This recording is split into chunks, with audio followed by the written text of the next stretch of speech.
Menteri, saya mengucapkan ribuan terima kasih kepada ahli-ahli yang berhormat yang mengambil bahagian dalam perbahasan rang undang-undang perbekalan 2016 di bawah maksud B1 hingga B9 dan B40 dan P6 dan P7.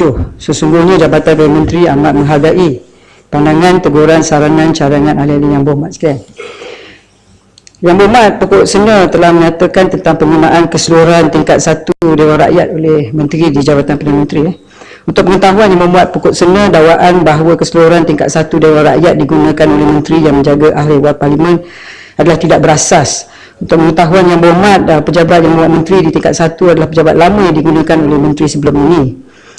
Bilik kunjungan hormat juga berada di tingkat 1 yang mana ianya digunakan untuk menyambut tetamu-tetamu terhormat ke Parlimen. Ruang lega di hadapan galeri awam adalah ruang yang disediakan untuk memberikan taklimat kepada pengunjung-pengunjung ke Parlimen. Malah ruang lega itu juga digunakan oleh ahli-ahli Parlimen untuk berjumpa dengan tetamu-tetamu mereka, memandangkan kesempitan tempat. Pada masa yang sama, media juga menggunakan ruang ini untuk membuat rakaman dan sebagainya. Justru itu dakwaan yang berhormat adalah tidak muhasabah dan menunjukkan yang berhormat tidak pernah membuat kunjungan sebelumnya membuat dakwaan tersebut. Sekurang-kurang yang berhormat sepatutnya bertanya kepada yang berhormat Seputi, Sungai Petani dan Kota Raja yang pernah mengunjungi pejabat yang berhormat Menteri di tingkat 1 dan tahu tentang keadaan di sana. Saya minta pokok sena dekat sini. Baru sampai. Ya. Petugas media semasa persidangan Parlimen juga ditimbulkan oleh pokok sena. Untuk maklumat ahli yang berhormat, apa-apa keputusan berkaitan dengan wakil-wakil akhbar adalah seperti yang termaktub dalam Peraturan Mesyuarat Dewan Rakyat 94. Pihak pengurusan Parlimen mengambil maklum akan perkara yang telah dibangkitkan. Walaupun pihak kerajaan menghargai sumbangan pihak media dalam demokrasi berparlimen kita, keputusan yang dibuat oleh pihak pengurusan Parlimen iaitu untuk menghadkan bilangan petugas media yang membuat liputan persidangan Dewan Rakyat dan Dewan Negara kepada 3 orang, wartawan, jurufoto, jurukamera, adalah untuk jangka masa bagi setiap agensi berita adalah berikutan kerja-kerja membaik pulih dan menaik taraf buat utama. Saya percaya keputusan ini akan dilihat semula apabila urusan pembahasan Parlimen selesai sepenuhnya. Menteri. Seperti mana? Menteri, boleh sikit. Boleh saya catat? Biar saya habis. Tentang persoalan penyumbang. Tapi biar saya habis. Okay. Pada perkara yang sama. Seperti mana dilaporkan, cadangan menghadkan bilangan wakil media dibuat oleh Tan Sri Speaker pada 3 November lalu semasa perjumpaan makan malam antara beliau dengan editor-editor agensi berita. Ya, Keluang. Terima kasih Speaker, terima kasih Menteri. Saya cadang kalau boleh bina lagi satu bangunan di tepi sini supaya memberikan ruang kepada kaki tangan kerajaan dan memberikan dan juga supaya lobby utama diberikan kepada wartawan. Isunya kerana kita semua di sini ahli politik dan Parlimen memerlukan wartawan untuk memberi laporan. So saya harap Kementerian boleh atau JPM boleh menimbang balik dan binakan satu struktur baru. Terima kasih.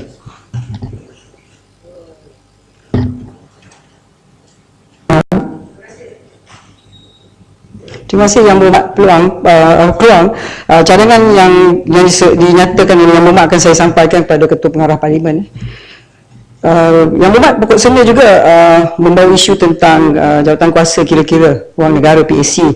Untuk maklumat ahli Yang Berhormat, pewujudan Sekretariat PAC adalah berperanan untuk membantu jawatan kuasa PAC dalam mengendalikan perjalanan mesyuarat dan penyediaan laporan-laporan jawatan kuasa PAC. Yang Berhormat pokok sena juga menyatakan tentang perstrukturan semula Sekretariat PAC. Untuk maklumat ahli Yang Berhormat, pelantikan anggota PAC yang mempunyai jawatan lain seperti ahli lembaga pengarah Badan Berkanun Kerajaan atau GLC adalah tidak bercanggah dengan mana-mana peruntukan dalam Peraturan Majlis Mesyuarat Dewan Rakyat. Yang Berhormat daripada Pertatan membawa isu. Terima kasih Datuk Pengurusi, terima kasih Yang Berhormat Menteri. Saya tidak persoal Yang Berhormat Menteri dari segi percanggahan dengan mana-mana peraturan. Tetapi apa yang saya sebut tadi, saya katakan bahawa adalah agak janggal apabila anggota PAC itu terdiri daripada mereka-mereka yang menjadi lembaga pengarah kepada mana-mana badan berkanun ataupun apa-apa agensi ataupun GLC. Kerana sudah tentu mungkin satu hari nanti seperti saya katakan lembaga KOKO ada kes nak dibawa ke PAC, maka sudah tentu tidak wajar seorang ahli PAC yang juga merupakan ahli lembaga pengarah lembaga KOKO. Ini persoalannya. Sebab itu saya mengharapkan supaya dapat jadikan satu yang lebih telus supaya pemilihan anggota-anggota PAC ini bukannya terdiri daripada mereka-mereka yang berada di dalam agensi-agensi tersebut. Ya, Kinabalu bangun. Kota Kinabalu bangun na bagi. Oh, nak keluar. Okey. Sahabat-sahabat, saya rasa kita tengah nak cuba habiskan dalam masa 30 minit. Saya cuba, sebenarnya pokok sena saya agak terperanjat sebab pokok sena ni macam tak tahu peraturan mesyuarat. Kita tahu bahawa PAC dilantik daripada Committee of Selection dengan izin.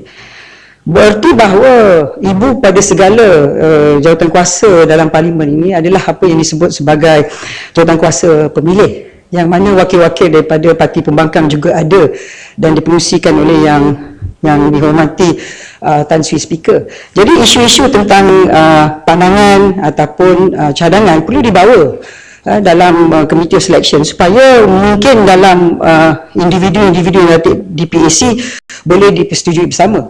Tapi setakat ini apa yang kita jawab daripada pihak parlimen ialah setakat ini apa yang dilakukan di mana pelantikan individu yang memegang jawatan itu tidak dilihat sebagai bercanggah. Kalau pokok sena kata bercanggah ataupun rasanya tak seronok, ini pandangan pokok sena. Mungkin pokok sena boleh bawa kepada wakil parti pembangkang dalam jawatan kuasa pemilih untuk membawa perkara-perkara ini.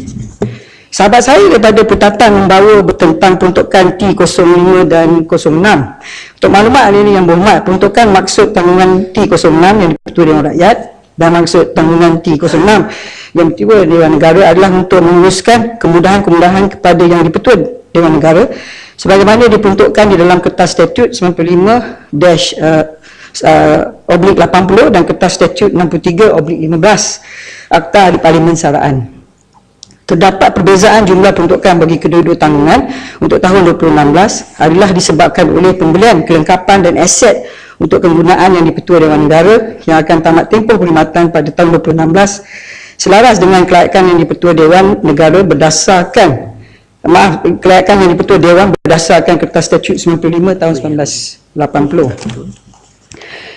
Yang berhormat Pertatan juga membawa isu tentang perstrukturan semula Sekretariat PAC.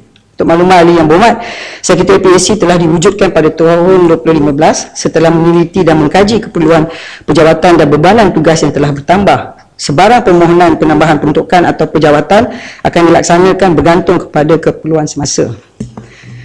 Yang berhormat daripada Keluang Pulau menimbulkan tentang penumbuhan jawatan kuasa parlimen. Untuk maklumat ahli yang berhormat, penumbuhan sesebuah jawatan kuasa adalah berdasarkan kepada keperluan dan kehendak semasa. Ini memberi peluang kepada ahli yang berhormat untuk membincangkan sesuatu isu yang dirujuk kepada jawatan kuasa berkenaan dengan lebih teliti. Namun demikian, sebarang keputusan untuk menubuhkannya memerlukan perancangan yang teliti agar ia dapat berjalan dengan lancar dan berkesan. Yang berhormat daripada Parit Bunta, Menteri Keluang, soalan ialah seperti bajet. Kalau ada jawatan kuasa, kita boleh bincang secara terperinci dan kita boleh mengagihkan kerja-kerja kita supaya tiap-tiap kementerian diberikan tumpuan yang secukupnya dan diberikan accountability. Adakah kerajaan bersedia untuk mendepan dengan cadangan ini dan jadikan ini satu realiti? Terima kasih. terima kasih sahabat saya daripada Keluang. Sebenarnya saya boleh memberikan jawapan ini secara bersama dengan isu yang ditimbulkan oleh yang berhormat daripada Parit Bunta, iaitu berkenaan pelaksanaan agenda pembaruan dan reformasi parlimen. Sebenarnya Tuan Pengerusi, untuk maklumat ahli yang berhormat, cadangan untuk penambahbaikan pengurusan Majlis Mesyuarat Dewan Rakyat adalah antaranya melibatkan pindaan kepada peraturan-peraturan Majlis Mesyuarat Dewan Rakyat. Pada masa ini, cadangan penambahbaikan berkenaan sedang diteliti dan diperhalusi di peringkat jawatan kuasa peraturan-peraturan mesyuarat. Bagi cadangan untuk mengembalikan contohnya Akta Perkhidmatan Parlimen, ia akan dibincangkan di peringkat seterusnya kerana melibatkan pindaan kepada Perlembagaan Persekutuan. Kerajaan akan sentiasa memberi sokongan dalam memastikan perancangan dan cadangan ke arah penambahbaikan ini dapat dilaksanakan. Kalau kita tengok di dalam perkara ini yang ditimbulkan oleh sahabat saya daripada Keluang, sebenarnya segala pembaharuan ataupun cadangan perlu dilihat sebagai salah satu daripada agenda pembaruan dan reformasi parlimen, yang mana wujudnya satu jawatankuasa yang mana ada juga wakil-wakil daripada pihak sebelah sana. Dan saya mencadangkan pada sahabat saya daripada Keluang bahawa apa-apa cadangan ataupun pandangan yang perlu diwujudkan sebagai pendekatan inovasi dengan izin, innovation, perlu dibawa kepada wakil mereka yang dapat dibawakan dalam jawatankuasa. Dan untuk maklumat Tuan Pengerusi, adanya mesyuarat sambungan pada hari Khamis ini supaya perbincangan ini berterusan dan mendapat persetujuan bersama daripada semua di dalam mesyuarat tersebut. Yang berhormat daripada Bandar Kuching menyimpulkan tentang penggunaan bahasa Inggeris dalam Dewan. Mohon tadi Parit Bunta ada. Ya, terima kasih Yang Muhammad. Mursi dan Yang Menteri. Saya ingin minta sikit pandangan sebab reformasi parlimen ini sudah lama dibicarakan, banyak pandangan yang diberi dan dia hanya memerlukan satu political will untuk menjayakan. Boleh Menteri berkongsi dengan kami di sini apa sebenarnya masalah? Contohnya kita nak masa Menteri menjawab sejam, seminggu sekali. Kita minta supaya jawatankuasa select committee ditambahkan daripada yang ada hari ini. Kemudian kita minta supaya reform parlimen dari sudut perbahasan itu dan sebagainya. Jadi bagi saya itu terlalu mudah untuk dilaksanakan. Tapi saya juga ingin tahu apa sebenarnya masalah sehingga perkara ini lambat untuk dilaksanakan. Sebagai memastikan parlimen ini betul-betul independen dan speaker juga mempunyai kuasa untuk memastikan parlimen berjalan dengan telus dan kami sebagai penggubah undang-undang dapat menjalankan tugas juga dengan lebih berkesan. Mohon penjelasan Menteri. Terima kasih sahabat saya pada Parit Bunta. Sebenarnya tak ada masalah. Mana ada masalah? Yang perlu kita lakukan ialah penerusan perbincangan yang mana dipengerusikan oleh Yang Berhormat Tan Sri Speaker. Seperti yang saya sebut tadi, hari Khamis ni akan ada mesyuarat seterusnya yang mana ada juga wakil daripada kedua-dua belah pihak untuk membincangkan semua perkara ini. Memang kita tahu bahawa perubahan dan juga cadangan ini perlunya political will memang betul daripada semua badan-badan politik, terutama sekali yang mewakili parti politik dalam Dewan ini. Dan kita tidak dapat menafikan bahawa sebagai contoh, pandangan saya secara peribadi, ini peribadi pandangan saya, mana saya baru dilantik sebagai menteri, cadangan sebagai wujudkan second chamber sebagai contoh, ada satu cadangan yang begitu baik, sekurang-kurangnya kemungkinan dengan adanya second chamber, kita tak akan mesyuarat sampai pagi macam tahun lepas sampai 4:30 pagi. Kemungkinan kita pun boleh habis dalam waktu pejabat. Jadi inilah antara reformasi yang disebutkan oleh Yang Berhormat Tan Sri Speaker yang mana saya melihat masih dalam peringkat perbincangan. Jadi berarti kalau kita mau perubahan, kita sendiri tahu Parit Bunta, kita tidak boleh seolah-olah kerana pada kita benda tu baik, kita memaksa. Sepatutnya perubahan ini diterima secara menyeluruh kerana parlimen ini mewakili semua parti-parti politik yang mewakili diri mereka melalui jawatankuasa. Dan saya yakin dengan adanya Tan Sri Speaker hari ini, speaker kita yang kita kenali sebagai satu individu yang begitu lantang bersuara tentang perubahan, dan saya memang cukup yakin bahawa insyaAllah beliau akan mahu melihat tak banyak mungkin sedikit perubahan berlaku dan insyaAllah boleh dilaksanakan pada sesi yang akan datang. Itu daripada tanggapan saya, tapi kita tengok seterusnya dalam perbincangan dan saya harap Parit Bunta boleh berbincang. Saya tahu Parit Bunta adalah wakil daripada Parti Pembangkang, berbincang pada sahabat-sahabat yang mewakili dari jawatankuasa tersebut. Mungkin kalau Parit Bunta rasa perlu percepatan, mungkin Parit Bunta boleh tukar dengan mereka sebagai ahli jawatankuasa. Then you can take ownership to the discussion dengan izin. Kalau saya jawab setengah jam, tinggal lagi 12 minit. Ya. Boleh Jangan pula 12 minit saya jawab bertulis seputar marah. Ya. 30 minit kita Sikit bersetuju. saja berkaitan dengan isu ni. Saya hanya nak tanya, kenapakah sidang parlimen kita ni, hari sidang parlimen semakin kurang. Macam sidang ni biasanya bajet selalu adalah 1.5 bulan Ya, Mat. atau kadang-kadang 2 bulan. Ya, Mat, tak Tapi rate. sekarang 25 hari saja. Ya, Mat, tak sentuh isu itu. Cukup kerja. Tidak begitu baiklah. So saya rasa kalau saya setuju dengan Tumpat dan adalah perlu bagi kita untuk panjangkan hari supaya kita tidak perlu duduk sampai lewat malam lah.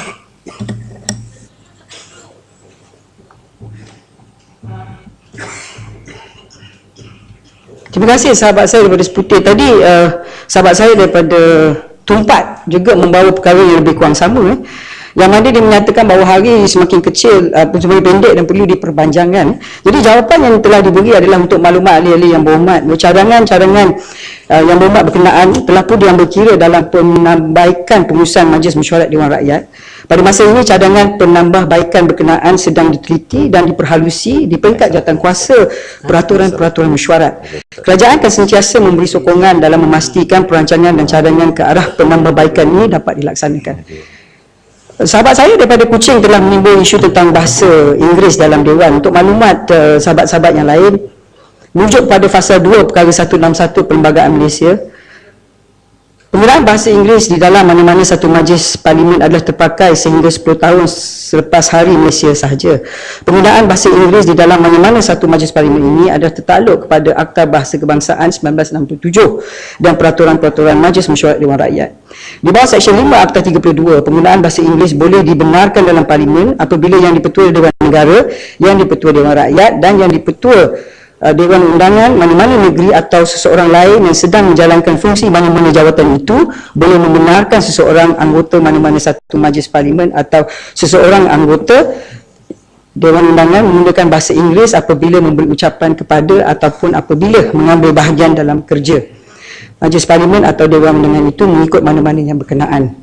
Perkara ini adalah selaras dengan Peraturan Mesyuarat 8, Peraturan Majlis Mesyuarat Dewan Rakyat yang menyatakan bahawa bahasa rasmi majlis ialah bahasa Malaysia, tetapi yang dipetua boleh menggunakan penggunaan bahasa Inggeris.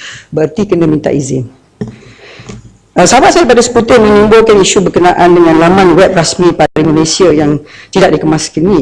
Saya memang cukup setuju bahawa sepatutnya kita perlu melihat bahawa kalau kita membuat komparatif dengan izin, bila kita tengok kepada website-website mana-mana negara, bila mereka bila saya habiskan ni, Ya, mengenai biar saya habiskan. lepas ni. Sahabat saya, kalau kita minta kebenaran, kita kena tunggu kebenaran itu diberi. Ini belum apa-apa dah merampas.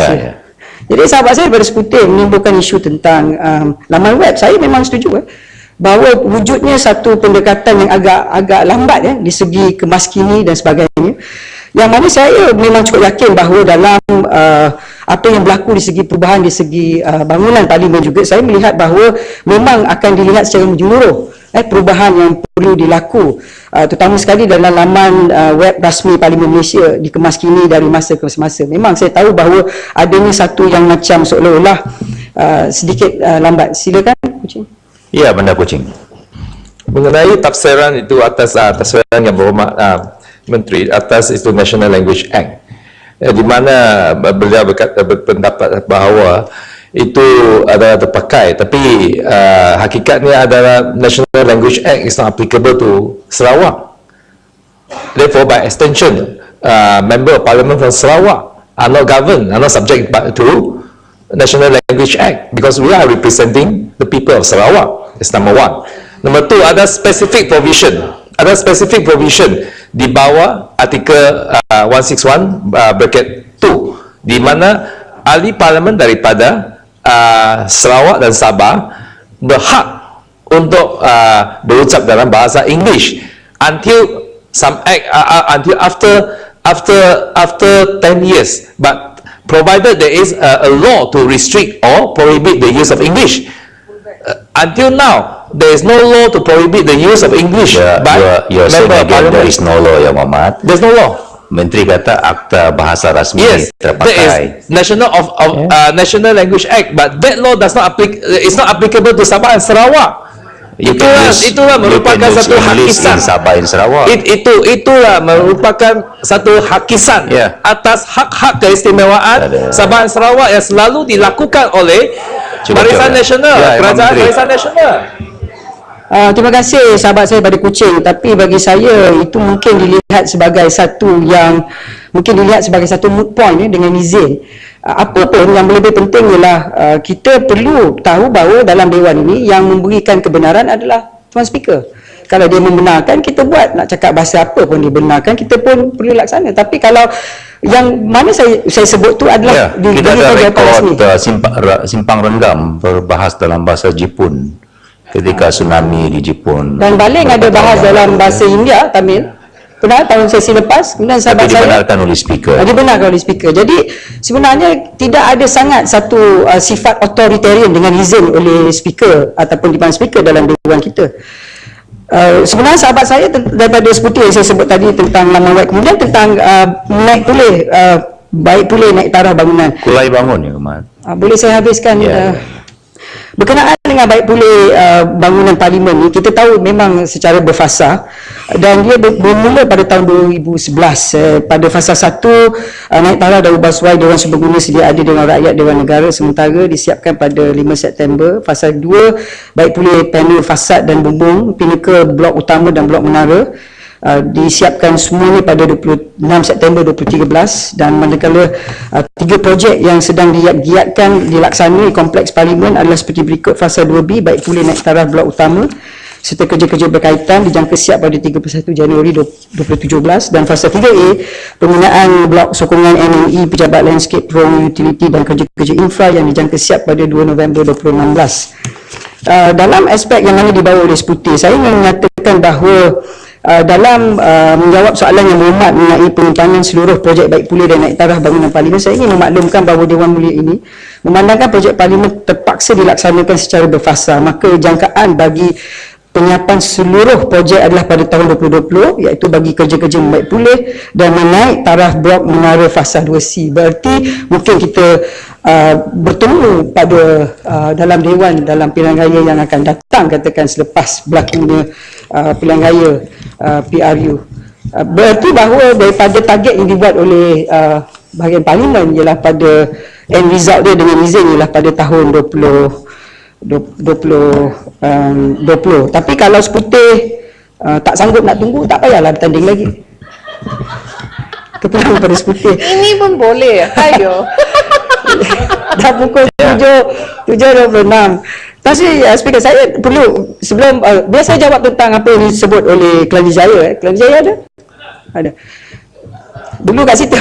Ya. Kelana Jaya dia cakap tentang sewaan tablet PC. Saya rasa perlu kita mengambil maklum jawapan yang telah diberi. Untuk maklumat adalah yang berhormat, penggantian tablet ini dibuat adalah bagi menggantikan perkakasan usang yang digunakan oleh ahli parlimen, iaitu touchscreen all-in-one PC jenama NetOn dan sistem pengoperasian Windows XP yang telah obsolete, iaitu perolehan tahun 2007. Aduan kerap diterima berkenaan masalah touchscreen PC hang dan capaian ke internet serta sistem aplikasi yang digunakan oleh ahli parlimen sangat perlahan.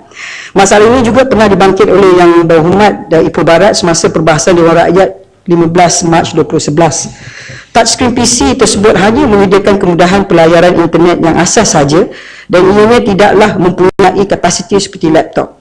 Keupayaan terhad touchscreen PC tersebut menyebabkan ianya hanya berupaya untuk membuat single browsing pada satu masa.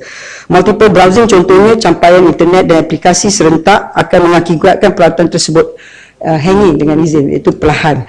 Sebelumnya itu, Parlimen Malaysia telah melaksanakan pengurusan perolehan bagi perkhidmatan sewaan tablet Sony Vaio dengan sistem pengoperasian Windows 8 secara tender terbuka pada tahun 2013, di mana spesifikasi teknikal yang ditetapkan telah mengambil kira teknologi terkini pada ketika itu, iaitu Intel Core i7. Lantikan kontraktor yang berjaya telah dibuat, iaitu syarikat Jardine One Solutions yang Berhad dengan tempoh kontrak selama 3 tahun mulai 10 Mac 2014 hingga 9 Mac 2017. Syarikat ini didapati menawarkan spesifikasi yang lebih tinggi daripada spesifikasi minimum yang telah ditetapkan. Jadi kesimpulannya itu jawapan yang telah diberi dan saya akan meminta untuk jawapan bertulis kepada isu yang dibawa oleh Kelana Jaya berkenaan dengan tahun 2016 yang mana dilihat komputer ini dilihat sebagai backdated, saya rasa, di segi aplikasi. Itu mungkin jawapan bertulis sebab saya tidak mempunyai persediaan kepada. I don't have the answer now. Ada soalan, ada yang saya timbulkan tak ada jawab dengan Menteri. Saya nak jawab, sabar je. Okay. Ya, nak bagi mana? Kulai. Boleh? Terima kasih Dato' Pengerusi. Hanya satu cadangan. Tadi tersebut tentang laman web Parlimen, boleh tak saya cadangkan bahawa tiap-tiap hari kita dapat ini buku tentang jawapan-jawapan pertanyaan jawab lisan harian yang tidak dapat dijawab dalam Dewan Rakyat daripada kementerian. Tetapi hanya ahli Parlimen yang ada akses dan dapat buku ini. Tetapi anggota-anggota media, orang ramai mereka tak ada akses kepada jawapan-jawapan di sini. Jadi saya harap cadangan saya adalah kalau kita boleh upgrade kemaskini laman web Parlimen, boleh tak kita juga upload jawapan-jawapan pertanyaan jawab lisan harian yang tidak dapat dijawab di dalam Dewan Rakyat ini di laman web kita, supaya pada masa yang akan datang kalau kita nak buat research ke kajian ke lebih senang, dan juga orang ramai yang berminat untuk tahu apa jawapan-jawapan yang telah diberi oleh menteri-menteri kita juga ada akses cara untuk dapat jawapan-jawapan ini. Ini adalah satu cadangan daripada saya. Terima kasih Datuk Pengerusi, terima kasih Menteri. Saya daripada Kulai, itu sebabnya bagi saya jawatankuasa peraturan yang peraturan mesyuarat, maknanya dalam majlis mesyuarat Dewan Rakyat yang mana adanya jawatankuasa, yang mana bila kita bercakap tentang perbaikan reformasi Parlimen, bagi saya ini perkara-perkara yang perlu dibawa dalam perbincangan. Sebab kalau kita tengok memang hari ini kita tidak boleh menafikan bahawa serata dunia banyak wujudnya kerajaan berkomunikasi dalam aspek paperless, berkata adalah selalu komunikasi bergerak berlandaskan kepada online. Saya memahami aspirasi yang disebut oleh sahabat saya daripada Kulai. Itu sebabnya bagi saya, kita sendiri mesti tahu dalam Parlimen kita mempunyai satu convention, iaitu wujudnya jawatankuasa, yang mana bagi saya jawatankuasa ini yang dipengerusikan oleh Tan Sri Speaker dalam perbincangan kepada reformasi pembuahsuaian kepada Parlimen, perlu kita bawa semua cadangan-cadangan yang nak dibawa ke depan, sama ada memanjangkan masa, memanjangkan target, nak mewujudkan pendekatan online, bawa untuk dibincangkan oleh wakil-wakil parti politik. Dan bagi saya itu satu konsep amalan demokrasi yang terbaik, sebab semua suara-suara daripada wakil-wakil rakyat boleh didengar oleh Tan Sri Speaker dalam perbincangan untuk membaiki pendekatan Parlimen Malaysia. Saya perlu menjawab soalan daripada sahabat saya daripada Kuala Nerus. Saya yakin dia tak sabar, mungkin dia nak sembahyang maghrib. Saya jawab sekarang. Sahabat saya menimbulkan isu tentang urusan persidangan Parlimen. Untuk maklumat ahli yang berhormat, cadangan-cadangan yang berhormat berkenaan telah pun diambil kira dalam penambahbaikan pengurusan Majlis Mesyuarat Dewan Rakyat. Pada masa ini, cadangan penambahbaikan berkenaan sedang diteliti dan diperahulusi di peringkat jawatankuasa peraturan mesyuarat. Mengenai bilik pejabat untuk setiap ahli Parlimen, perkara ini telah pun diambil kira dan akan disediakan di dalam projek membina blok ahli Parlimen fasa 3B dijangka siap pada 27 Disember 2018. Kerajaan akan sentiasa memberi sokongan dalam memastikan perancangan dan cadangan ke arah penambahbaikan ini dapat dilaksanakan. Sahabat saya juga daripada Kuala Nerus telah menimbulkan tentang penambahbaikan urusan persidangan Parlimen dalam aspek tentang beliau telah membuat lawatan ke Parlimen Australia, menyediakan staf bergaji dan sebagainya. Cadangan ini perlu diperhalusi dan dikaji keperluan dan kesesuaian berdasarkan kepada keadaan semasa. Sahabat saya daripada Ulu Langat menimbulkan juga isu berkenaan yang baik pulih naik taraf bangunan Parlimen. Menjawab soalan yang berhormat, sikit lagi, tertinggal tu. Saya ada soal sikit tentang adakah kerajaan Parlimen bersedia untuk menteri hanya menjawab 2 minit saja sebagai contohlah tu yang debat di Parlimen, sebab panjang sangat jawapan kadang-kadang. Terima kasih. Tak boleh demand macam tu yang mat.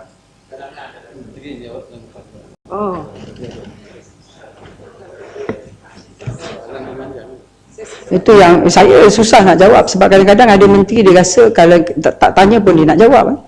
Ada menteri bila ditanya dia tak nak jawab. Jadi benda ni saya rasa begitu subjektif. Sebenarnya kalau kita tengok daripada prosedur aturan mesyuarat, kita banyak berpegang kepada convention, dan bagi saya yang mana disebut kalau kita nak menghadkan jawapan menteri macam yang berlaku di luar negara, mungkin contohnya di United Kingdom, the Prime Minister's Question Time dengan izin, semua orang tahu hari Rabu ke hari Khamis ke, dia jawab kononnya 5 minit, dia jawab kononnya 10 minit. Saya nak beritahu pada sahabat saya, bila kita tengok cara dia orang kata soalan-soalan dikeluar ni melalui sistem referral, banyak letak soalan referral keluar. Sebenarnya dia tak referral, dia atur juga. Baru-baru ni bila saya di sana, saya tengok tentang perbahasan pertama di antara David Cameron, Perdana Menteri, dengan kepimpinan Labour Party. Dan kita tahu bahawa soalan tu diatur supaya memberikan kelebihan kepada the leader of the majority, iaitu kerajaan yang memimpin. Jadi dalam perkara ini, walaupun dia kata 5 minit ke, dia kata 10 minit pun, pendekatan ni dia atur dalam masa 30 minit saya diberitahu. Tapi dalam perkara ini, seperti saya sebut daripada tadi, kita mempunyai satu jawatan kuasa yang dipengusikan oleh Yang Berhormat Tan Sri Speaker, dan bagi saya wakil-wakil sebelah sana boleh bawa semua cadangan melalui wakil mereka supaya bila kerajaan menerima kertas kerja daripada bahagian parlimen, kertas kabinet, dibincangkan dalam mesyuarat kabinet, semua isu-isu yang dibawa oleh semua belah pihak ini boleh didengar dan diperbincangkan dan diperhalusi supaya memang sebenarnya dapat membawa kebaikan yang lebih kepada konsep demokrasi berparlimen dalam negara kita. Sebenarnya Tan Sri satu minit boleh Yang Berhormat Menteri, satu minit je berkaitan dengan ni. Saya dah lebih Nak bagi jalan ya, Mak. Boleh ya? pasal yang sama. Ya, ya. Saya ingin penjelasan pihak Menteri berkaitan dengan penambahbaikan soal urusan soal jawab di Parlimen. Jawapan yang dijanjikan oleh Menteri tetapi tidak diberikan jawapan kepada kami. Kadang-kadang melebihi daripada penggal seterusnya. Kami menunggu tak ada jawapan sebagaimana yang dijanjikan. Jadi apa cadangan pihak Menteri untuk menyelesaikan isu ini? Adakah kami tunggu ibarat buah yang tak gugur? Yang Berhormat Rantau Panjang, saya cukup yakin bahawa kerajaan tidak berniat nak meletak rantau panjang dalam kategori gantung tak bertali.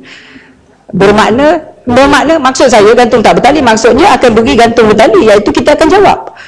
Dalam perkara ni yang mana Yang Berhormat sebut ni, kita perlu dan menerima hakikatnya bahawa sepatutnya memang betul soalan mesti dijawab. Kalau dia dah memberi janji nak beri soalan cara bertulis, dia nak memberi jawapan.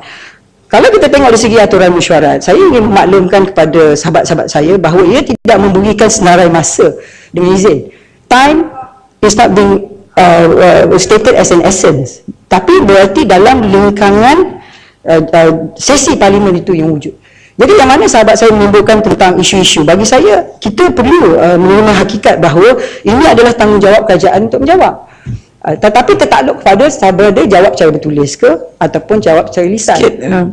Biar saya habis. Saya isu yang sama sikit. Tapi saya tak habis jawab, macam mana nak tapi kalau Ampang bagi saya habis jawab, kemungkinan Ampang boleh fikir bahawa saya sudah jawab. Tapi kalau I don't think it's not fair. I'm not finished yet. How do you know what I'm saying? Silakan. How do you know what I'm thinking? Ini masalah pembangkang ni. Belum apa-apa dah preemptive strike. Jadi dengan itu saya nak sebut pada sahabat saya, dalam perkara ni kita perlu menerima hakikat. Kalau memanglah menteri-menteri yang tidak jawab, saya rasa kita perlu boleh membuat surat kepada speaker memaklumkan bahawa menteri janji nak jawab tapi tak jawab. Saya rasa memang wujudnya satu convention perkara ini boleh dilakukan. Tapi dalam jawatan kuasa yang dipengerusikan oleh speaker kita pada hari ini, yang mana adanya wakil-wakil daripada dua-dua belah pihak, bagi saya semua isu-isu yang kita tak puas hati, yang kita nak kumpulkan, kita perlu kumpulkan supaya bila kertas kabinet itu sedia dan siap sedia untuk diperbincangkan di peringkat kerajaan, janganlah pula ada ahli-ahli parlimen belah sana yang tertinggal. Ini antara dia dengan wakil-wakil mereka dalam mesyuarat ini, sebab saya tidak tahu cara mereka berkomunikasi. Jadi setakat ini jawapan yang diberikan oleh kerajaan bahawa kita pada tahap ni jawatankuasa yang saya sebut tadi dalam reformasi parlimen masih dalam mesyuarat, yang mana pada hari Khamis ni akan ada mesyuarat seterusnya yang dipengerusikan oleh Tan Sri Speaker.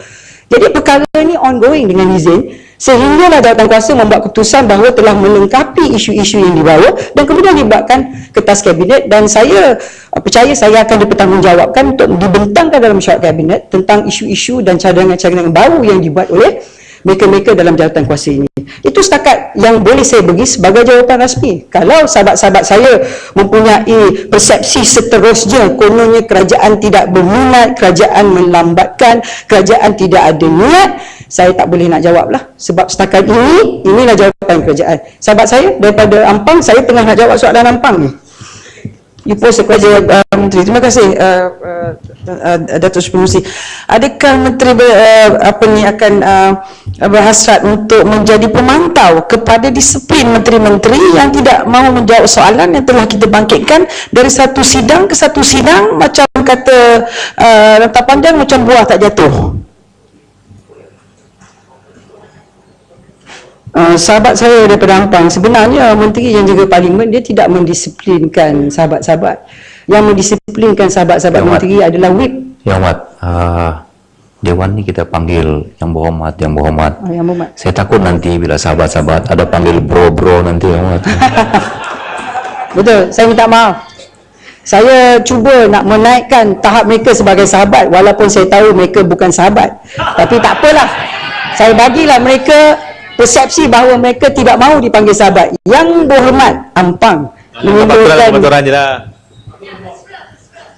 Yang Berhormat daripada Ampang menimbulkan isu. Bagi saya yang mengawal sedia disiplin hari Parlimen adalah Chief Whip. Pada kita, Chief Whip kita adalah daripada Bagan Datuk hari ini. Saya tak tahu di sebelah sana sama ada Chief Whip mereka menjalankan tugas untuk memantau. Tapi bukan menteri yang jaga Parlimen. Menteri jaga Parlimen ni sekadar jadi menteri yang menyampaikan isu-isu yang ditimbulkan supaya menteri-menteri menjawab dan seterusnya. Yang Berhormat pada Ampang telah menimbulkan berkenaan dengan kemudahan asas di Parlimen.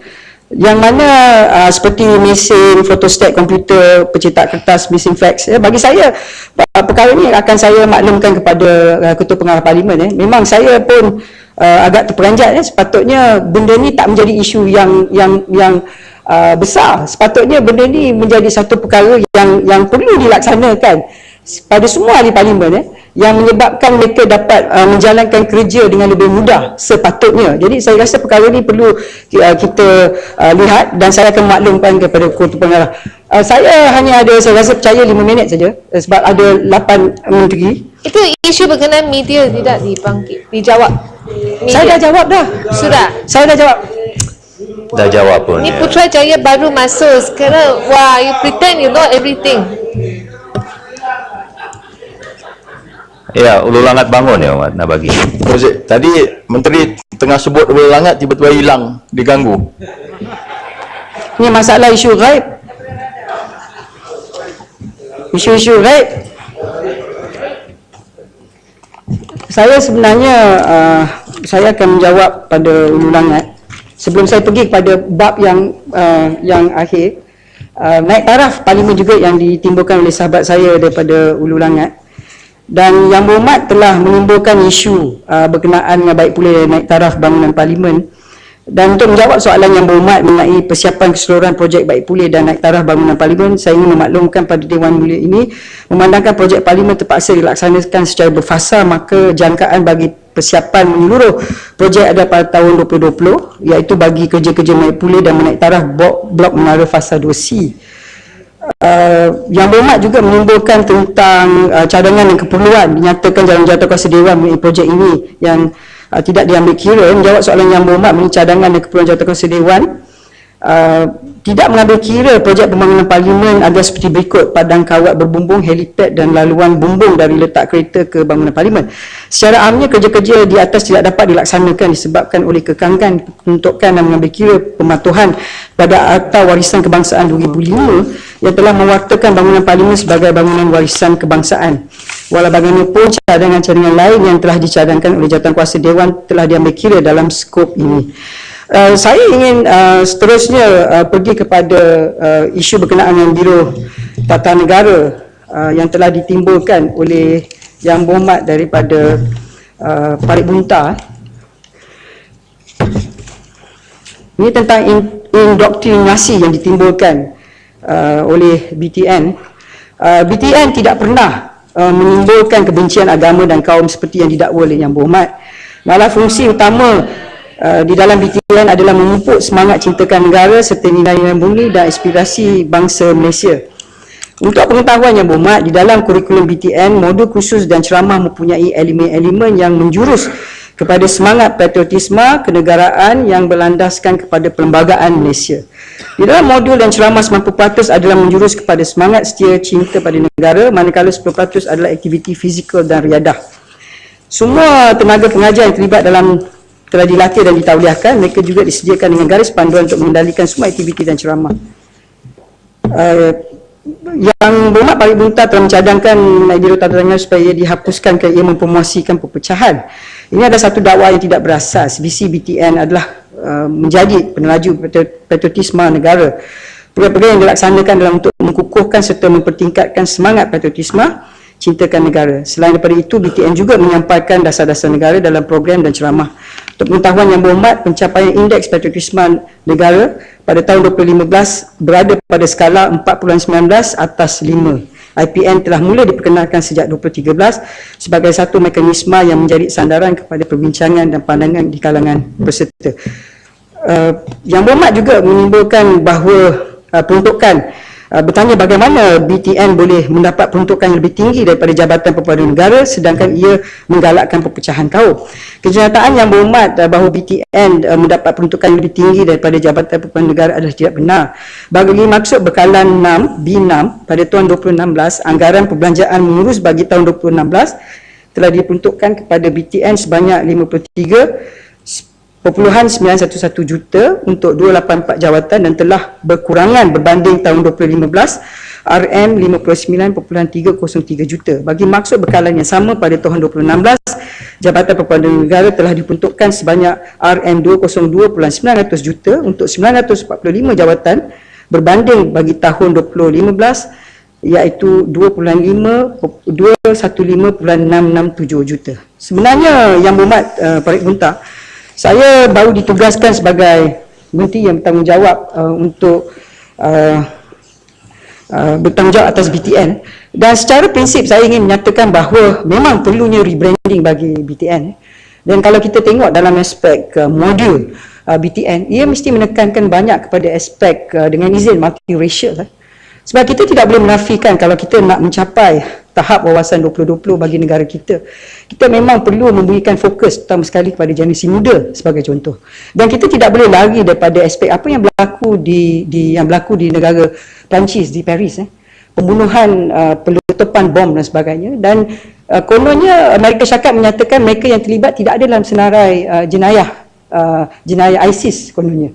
Mereka adalah rakyat Perancis yang mempunyai kewarganegaraan Perancis. Dan kebencian kepada bangsa-bangsa lain dan agama lain itu timbul disebabkan oleh tekanan ke mungkin pandangan mereka secara tidak holistik. Jadi kita perlu mengambil kira bahawa ini kemungkinan boleh berlaku bagi negara kita kalau kita tidak mewujudkan sifat penghormatan antarabangsa dan agama bagi generasi muda. Itu sebabnya BTN perlu memberi fokus pada aspek patriotisme. Dengan izin, satu perkara saya nak sebut. Apa yang berlaku bagi Elvin Tan, sahabat kita Elvin Tan, sahabat kita kononnya. Elvin Tan, kononnya sahabat kita, kononnya Elvin Tan. Cuba Tuan Pengerusi bayangkan, kalau dia berada di Malaysia dan dia melakukan perkara yang sama, mengambil Al-Quran, saya percaya bahawa Yang Berhormat belah sana pun akan marah. Apa akan berlaku kalau Ali bin Abu mengambil kitab Injil melakukan perkara yang sama? Ini yang sebenarnya perlu kita khawatiri. Ini bukan hanya tugas Jabatan Perpaduan Negara. Ini tugas semua kita, terutama sekali kita sebagai ahli parlimen, dan kita tidak boleh mencocok generasi muda. Dan kalau adanya agensi seperti BTN yang diberikan tanggungjawab, kita mesti tentukan dan janjikan dan wajibkan bahawa BTN meletakkan keutamaan kepada menghormati, keutamaan kepada satu bangsa, kepada negara bangsa. Kerana perkataan kita adalah negara bangsa. Sebab kita ni semua sama, kita adalah rakyat Malaysia. Ini perlu menjadi prioriti BTN. Dan saya nak beritahu kepada Parit Bunta, dan saya nak beritahu semua sahabat-sahabat saya, bila modul yang baru ni kita buat, saya nak minta ahli parlimen sebelah sana dan sebelah sini, jadilah peserta BTN yang pertama kepada modul perubahan ke arah satu negara bangsa. Saya mencabar tuan-tuan, jangan tuan-tuan cakap je tapi tuan-tuan tak nak buat. Silakan Parit Bunta. Ya, Parit Bunta. Terima kasih sahabat menteri. Dia sebut sahabat lagi. Tapi tak apalah, saya sahabat dia. Menteri yang saya sebenarnya ingin menyambut tu. Itu satu yang baik apabila menteri memberitahu bahawa rebranding BTN dan sebagainya. Sebab apa yang saya timbulkan itu ialah kerana ada aduan-aduan yang kita tak tahu dekat dia punya modul cantik, tapi apa yang berlaku di bawah tu kita tak tahu. Dan itu aduan-aduan yang kita terima. Jadi saya menyambut cabaran, bahkan saya minta kalau boleh bukan sahaja kami menyertai, bagi kami ruang juga untuk membentuk modul itu.